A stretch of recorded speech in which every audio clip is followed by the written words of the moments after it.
Bij het allerslimste drama laagste die kapot. En theaterspelen, dat kunnen ze Jans Jot. Of bij een welkomedie met alles door je reis. Dit is pas bij de Frohsinn nummer 1. Dan kom eens kijken bij het diepste stuk. Du gist nog heen met je vul wat voor je luk. Bij de Frohsinn spelen ze nie wie 120 jaar en de verein straalt van kracht en gezondheid. Met de Frohsinn beliebt so wie je immer wordt, dan wie zich dat het over 100 jaar zo geht.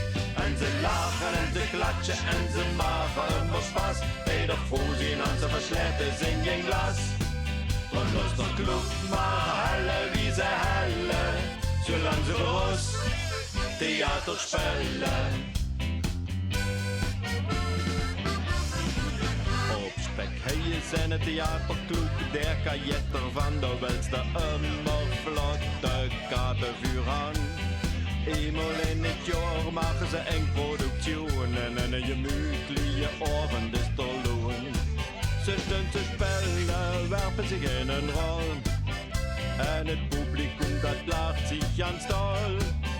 Bij de Frohsinn spelen ze nu wie 120 jaar en de verein straalt van kracht en gezondheid. Met de Frohsinn beliebt so wie je immer wordt, dan wie zich dat het over 100 jaar zo geht. En ze lachen en ze klatschen en ze maken immer Spaß. Bij de Frohsinn en ze versleppen zing geen glas. Van los der Club maar helle wie ze helle, zolang ze roos theater spelen. Door applaus van de lui is en alles wert. En daarom steunt veel wie en een manoureert. Bij de Frohsinn spelen ze nie wie 120 jaar en de verein straalt van kracht en gezondheid. Met de Frohsinn beliebt so wie je immer wordt, dan wie zich dat het over 100 jaar of zo geht. En ze lachen en ze klatschen en ze maken immer Spaß. Bij de Frohsinn en ze versletten zing geen glas. Und los der Club maar helle wie ze helle, zolang ze roos theater spelen.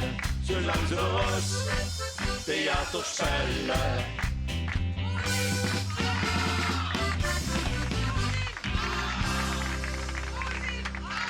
Ich sage an euch alle neu, an alle Mitglieder von der Frohsinn. Adieu, wa? Adieu. Adieu.